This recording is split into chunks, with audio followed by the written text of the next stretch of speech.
Hey friends, tonight we're stepping into the uneasy quiet of the 1600s, a time when a crooked look or a strange dream could be the start of something deadly. We're exploring what it meant to be accused of witchcraft, not the fantasy version, but the real, raw, slow unravelling of a life. From the knock at the door to the final breath. It's not a horror story, it's history, and it's heavier than most people realise. So before we begin, if this kind of quiet storytelling helps you relax or reflect, feel free to like the video or subscribe, it means a lot. And drop a comment if you're watching from somewhere interesting, or if it's late and you can't sleep. Now, turn the lights low, maybe let a soft fan hum in the background, and let's drift back to a colder, darker time. It's just past midnight. There's frost clinging to the edge of your wooden shutter, a thin crack of moonlight seeping into the room. You're asleep finally. Curled into yourself like a wounded animal under a pile of rough wool and straw. Your feet are numb, your stomach is quiet, not full, but not groaning either, for once. And then you hear it. A knock, then another. Then someone shouting your name. That's never good. You sit up. The air in the room is heavy with cold. Your breath escapes in small white clouds. The sound of your name bounces again, this time louder, sharper. Someone's pounding on the door now. Not knocking, not asking, you don't rush to answer it. Not because you're lazy or bold, but because you already know what this is. You know who it is, and you know what they've come for. They think you're a witch. You don't need to own a black cat, or mutter strange words, or have a crooked nose and a closet full of dried herbs, although, fair warning, if you do have dried herbs, you're already halfway damned. No, in 1600 it doesn't take much to be called a witch. Maybe your neighbour's cow stopped giving milk. Maybe someone in the next village had a bad dream and remembered your face. Maybe you picked mushrooms and didn't share them with the churchwarden's wife. Maybe you're just a little too alone, a little too quiet, and now you're here, shivering in the dark, with men at your door and nothing good behind them. They burst in without asking. The first man smells like damp wool and ash. The second holds a lantern, which he lifts up to your face as if checking to see if you match some mental picture of evil. You don't speak. What would you say? Your room, if you can call it that, is too small to pace in. It smells like goat, old bread, and cold feet. There's a bundle of twigs hanging from the ceiling to keep mice away. You once read somewhere that lavender wards off nightmares. Turns out it doesn't ward off accusations. They tell you to get dressed.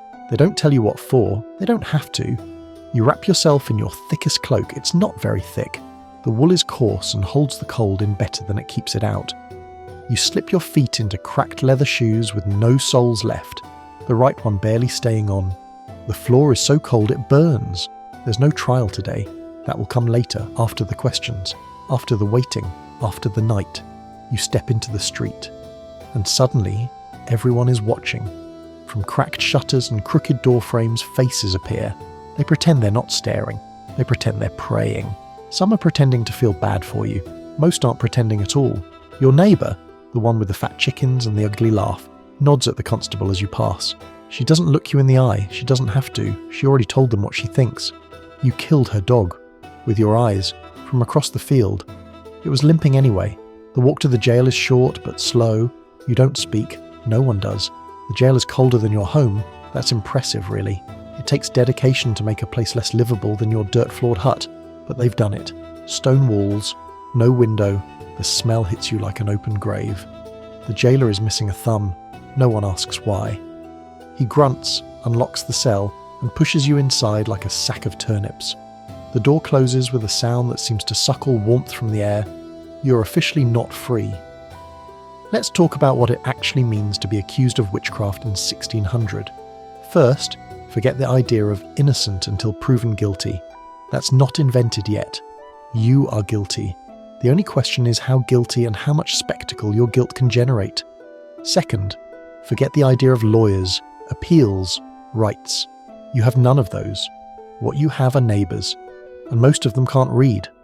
What you do have is God, allegedly. But he's not here right now.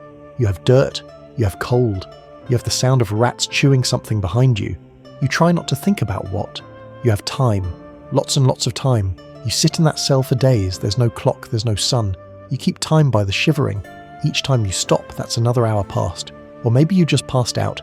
They bring you food, if you can call it that. A bowl of grey porridge so thick with lumps it seems surprised to still be wet. A heel of stale bread. Once, a piece of dried fish with a bone still in it. You chew slowly, like you're trying to trick your body into thinking it's a feast. The toilet is a bucket. It is always full. There are others. In cells beside you, across from you, you hear them. A woman coughing, a man whispering to himself over and over, someone praying in Latin. Not well. They say your name sometimes, quietly, like they're afraid the walls might report them. You wonder how many of them were witches too, or just unlucky, or too poor, or too female. Witchcraft, in case you're wondering, is mostly a female crime. Also, the judges say. Women are weaker, closer to nature, closer to sin, closer to the devil, apparently. You'd think that would make women more powerful, not less. But it doesn't. Let's be clear, they don't need proof. If they say you're a witch, you're a witch. That mole on your leg, a devil's mark, that jar of dried herbs, witch's brew. The fact that you've lived alone since your husband died of goat fever? Suspicious. The fact that he did die of goat fever? Even more suspicious. If you weep, guilty. If you don't weep, guilty. If you scream, guilty. If you go silent, guilty. If your neighbour's baby died last winter and you walked past her door that morning, well, you may as well have held the baby yourself. You hear the guard coming. You know it's your turn. The door opens. This time, they take you upstairs, into the light, which hurts. Your eyes tear up, which, as it turns out, is also suspicious. The courtroom is not a courtroom. It's a room with chairs and shouting, and people with powdered wigs who haven't smiled in 12 years. You stand in the middle, like a goat at the market. They begin to read the charges. It takes a while. You bewitched a cow. You made a child sick. You caused a crop to fail. You gave a man a rash. You appeared in someone's dream. You stared too long at someone's shoes. You muttered a word while standing near someone who later tripped on a stick. You used a cursed comb. You boiled a potion.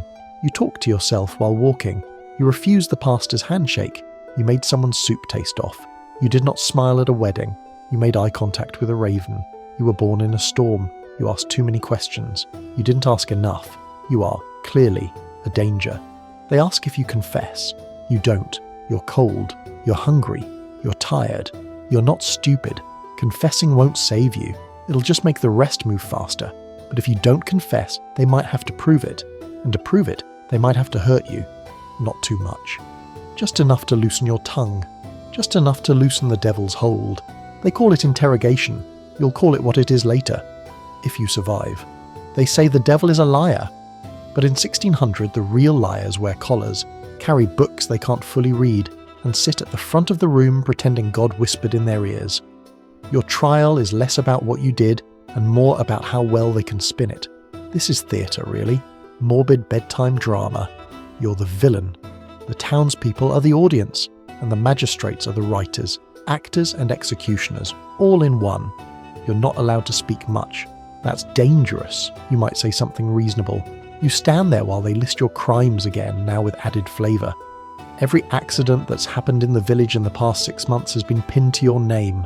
The mill broke. Your fault. You cursed the stones. The vicar's wife miscarried. You looked at her funny. The baker's son got fever. You passed too close to his window. You once gave someone advice about a sawtooth, and now you're a demon's midwife. You say none of this. Instead, your mouth is dry. Your feet are swollen. You haven't slept in more nights than you can count, and you're not even sure if it's morning or night now. At some point, they bring out a piece of rope. It's the kind used for swimming tests. If they're feeling poetic, they'll call it a trial by water. If you float, you're guilty, because the pure water has rejected you. If you sink, you're innocent and probably dead. Either way, they win. Today's test is simpler, a mark inspection. They call over a woman. She looks angry at the world and determined to take it out on your skin. Her job? Find the witch's mark, the devil's teat, any blemish that looks too old, too weird, or too unexplained. She finds a mole on your side. You've had it since you were 6. She pokes it with a long iron pin to see if it bleeds. It does. That's suspicious. It shouldn't if it's truly from the devil, apparently. But she frowns and says it bled wrong. What's the right way for blood to come out? She doesn't say. Later they bring in a witness. It's your old friend. You shared soup once. You helped carry her mother to the churchyard when she passed. You sat with her for hours. She won't look at you now. They whisper something to her. She nods. She says she saw you muttering to yourself by the river. She says she heard you chant something under your breath. You were humming. You were alone. It was raining. But here you are. The questions come next. They ask where you learned witchcraft. You didn't. They ask who taught you. No one. They ask when the devil first came to you. He didn't. They ask if you gave birth to a toad. You didn't. They ask if you dance with spirits at night. You don't even dance at weddings. They ask if you fly. You say no. They look disappointed. They ask why you were seen picking herbs. You had a cough. And no money. They say you have a sharp tongue. You once told a merchant his apples were sour. You're a menace. They ask you to confess. You don't. So they make you wait. You're sent back to the cell. It's darker now. The cold has grown teeth.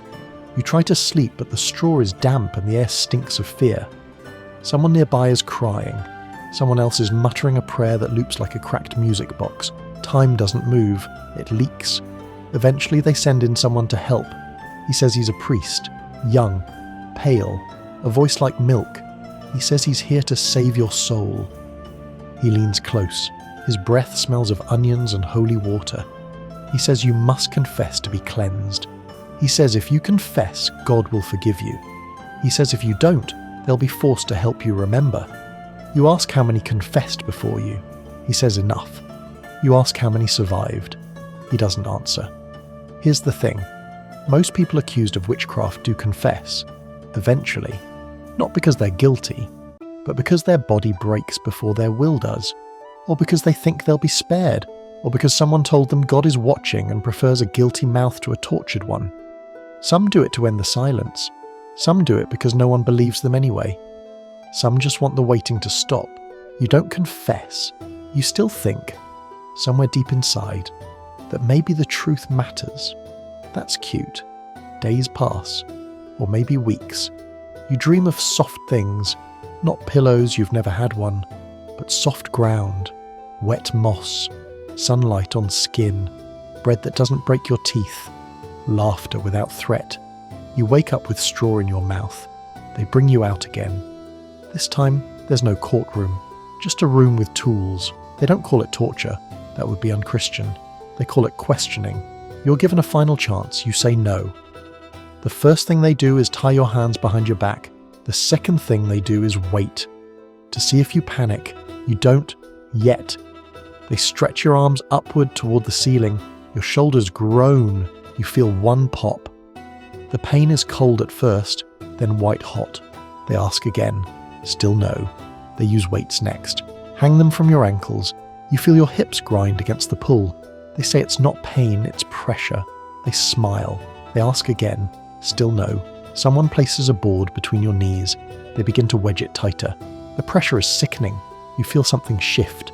Then something crack. You scream. Not words, just sound. They stop. Not out of kindness. They think you're close. They give you water. A kindness number. They need your throat to work when you finally cry. Yes. You whisper something. They lean in. You say, my name. They wait for more. You say it again. You say nothing else. They shove you back into the dark. You're not a hero. You're just tired. Let's pause here. Because this is what it meant to be questioned. Pain wasn't punishment. It was process. They didn't want truth. They wanted a show. A confession meant they could close the book, tell the village they saved it from darkness, tell the church they'd done their part, hang your name on a spike like a trophy. You weren't a person. You were a story, and they were the ones telling it. Back in the cell, you're quieter. Not because you're afraid, but because you're saving what's left of your voice. They'll call you again. They always do. You don't remember falling asleep, but at some point, your body gave up. Curled like a question mark in the corner of the cell, your shoulder aches from the stretching. There's a deep pulse in your thighs, like your bones are arguing with your muscles. It's dark. But then again, it's always dark. Light is a privilege, and you gave that up the moment someone pointed and said your name. You sit up. The straw beneath you crackles like old paper. There's a smell in the cell, not just the usual rot, damp and waste. Something burnt. Someone else was taken, and they didn't come back. Outside, life continues. That's what hurts the most. Someone still rings the church bell. The market still opens. Someone's child is learning how to weave. Someone's goat is chewing something it shouldn't. Someone is falling in love for the first time, across a fence, with no idea that you exist. You were someone once. Now you're a problem they're trying to solve. They don't speak your name in the street anymore. They call you her. The one in the cell. The one who didn't cry. The one who fed a cat. You used to own a cat. A scrappy grey thing with one eye and a tail that curled like a question. You named it Nobody, because it came when called and stayed when you didn't. When it died, under unclear circumstances, you buried it behind your hut. Someone saw you, told someone else. They said you were burying your familiar, you were mourning. But that's not how stories work in this place. Let's talk about familiars. According to the men in robes, a familiar is a creature sent by the devil. A shape-shifting imp, a rat, cat, bird, frog, even a beetle, that drinks blood from a secret mark on your body.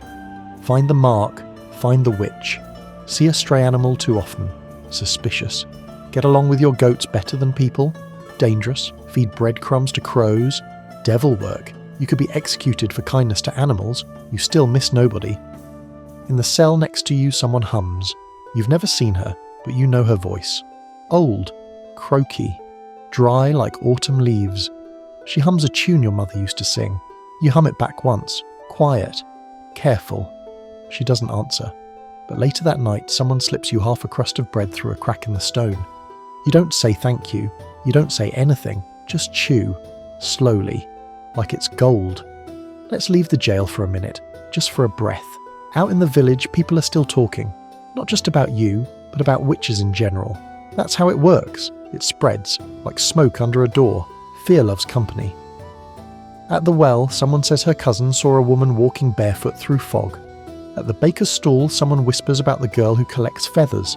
In the chapel, someone prays louder than usual. At night, parents check their children's beds 3 times. Not for monsters, but for strangers. Because if a child disappears, and you didn't triple check, well, that's your fault, and hers, the one in the cell. Let's say, for a second, you were a witch. What would that even mean? You'd be tired still, hungry, still, cold, always. Your powers wouldn't be flying or lightning bolts or curses, they'd be small things. Making fire stay lit, keeping soup from spoiling, helping a woman deliver her baby without dying. That's what the old women did. They had tricks, passed down from someone who passed it down from someone who couldn't write their name. But magic is just knowledge dressed up in fear.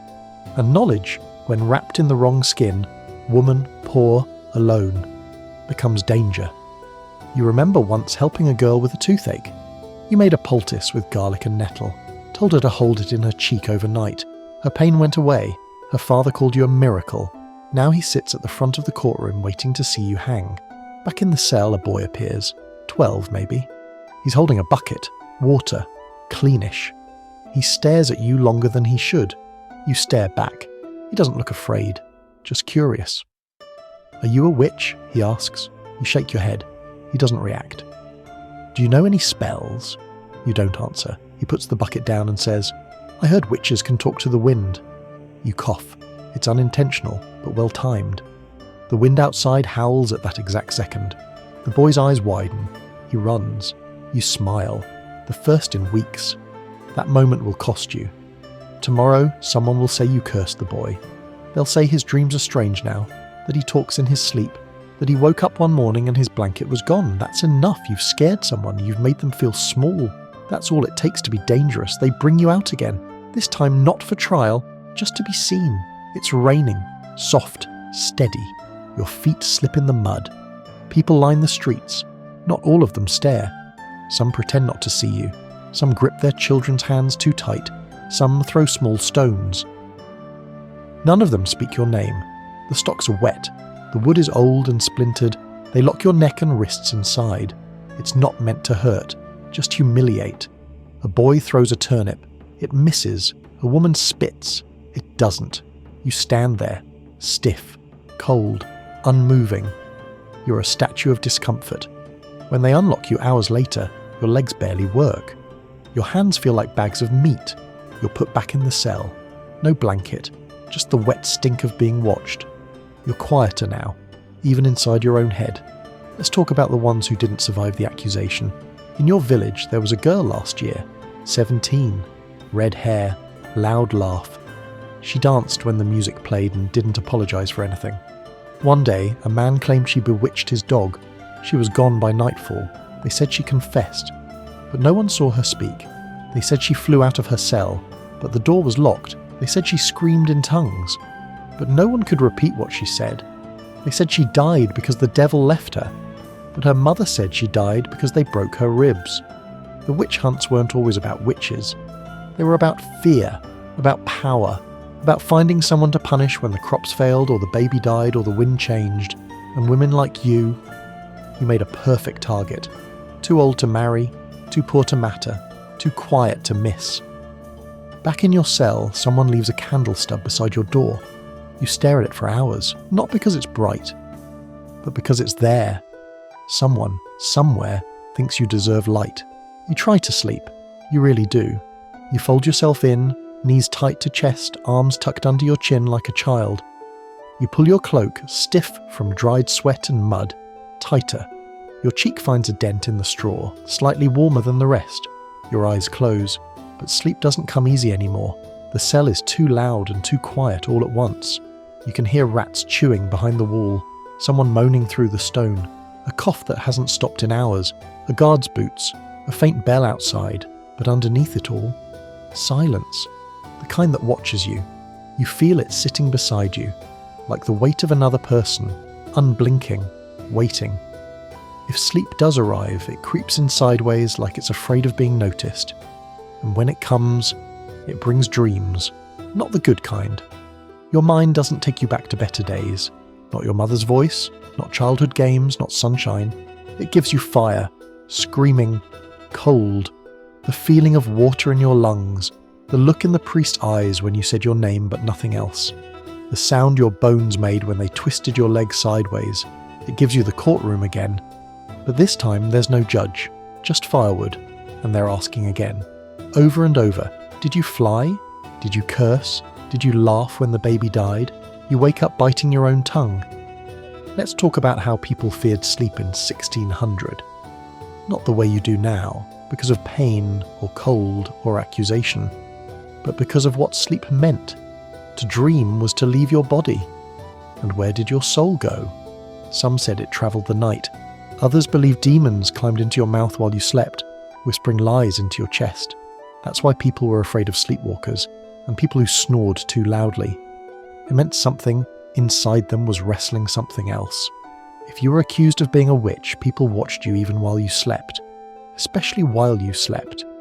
They'd check to see if your breath matched theirs, if you whispered names, if your hands twitched, if your lips moved in silence.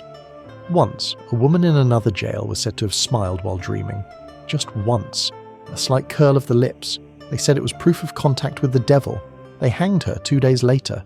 You've stopped smiling, even in sleep. The nightmares bleed into your waking thoughts. You forget where you are sometimes. In those first seconds of waking, you think you're still in your hut, that the door's still there, that the sun might come in through the crack in the roof. Then you smell the bucket, and the straw, and the metal in your mouth that isn't metal, just the taste of fear, dried blood, and old air. And it all comes back. You whisper to yourself. Not spells, not curses, just old poems. Snippets of stories your grandmother told, counting games, memory songs. Ladybird, ladybird, fly away home. The tune sticks to your ribs like bread. It helps. A little. Sometimes the guards come at night. Not to hurt, just to stare, just to watch. Sometimes one of them knocks on the bars, just to see if you'll jump. You don't anymore. Sometimes they whisper your name, just to see if you'll cry. You don't anymore. Your nails are dirty. You try to clean them with a rock, not because you care, but because there's nothing else to do. You start to track time by your own body. How often your teeth ache, when your skin breaks open, how long it takes a bruise to fade, how many new lice bites you count per day.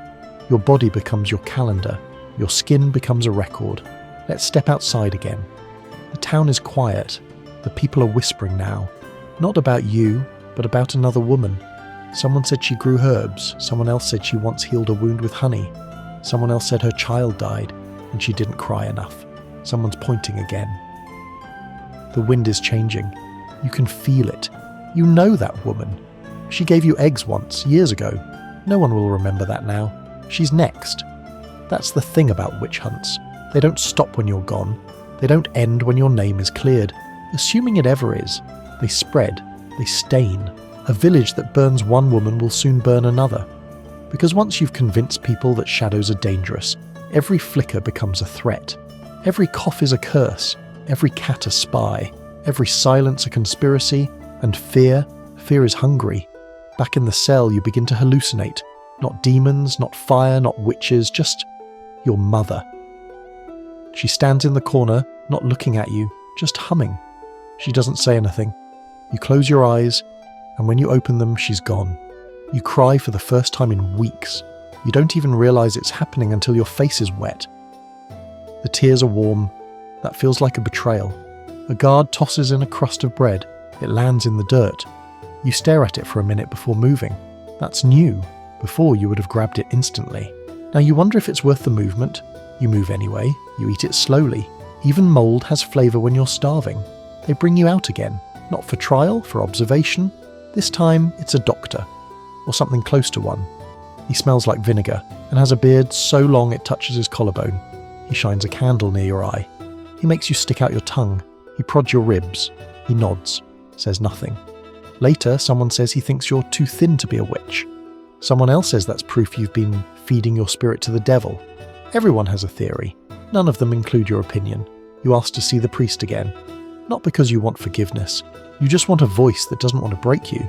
He comes, sits on the other side of the bars, says nothing for a long time. You ask him if God still knows your name. He says yes, but he doesn't say it out loud. You sleep again that night. No dreams, just black. When you wake up, it's morning. You know this because the rats have gone quiet, and the humming woman is gone. You wake to the sound of footsteps, multiple, heavy, coordinated.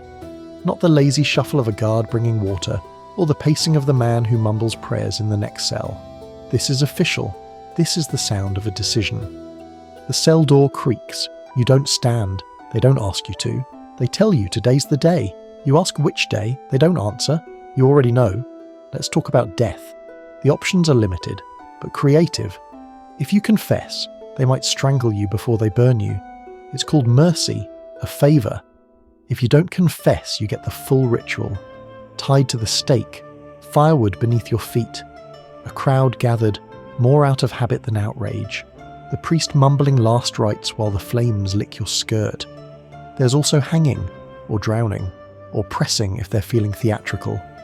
But fire is the classic. Fire leaves no evidence. They lead you out. Your legs feel like someone else's. You wobble once, but keep walking. The sky's grey, not with clouds, just tired. Like even the heavens are bored of this. People line the road again. Fewer rocks this time. Just stairs, some whisper prayers, some spit quietly. Some avoid your eyes. One child waves. You don't wave back. You're not sure your arms will lift. They bring you to a courtyard, not a forest, not a dramatic hill, just a clearing between two buildings where people buy turnips and argue about goats on normal days. The steak is already there. It smells like pine. They've prepared this. They've done it before. They'll do it again. You're offered a chance to confess. One last time. If you do, they say, your soul might be spared. You'll still die. But cleaner, gentler. They might strangle you before the fire, or burn only your body, not your name. You ask what happens if you don't. They say nothing, but the silence is loud. You don't confess, not because you're brave, but because you're tired of explaining yourself to people who've already decided what they believe. Your silence is not strength, it's exhaustion. But they'll call it defiance. They tie your hands, you hear birds, you haven't heard birds in weeks. A woman in the crowd cries out, says she remembers when you delivered her baby. She's shushed. She steps back. They light the fire. The crowd leans forward, and then nothing.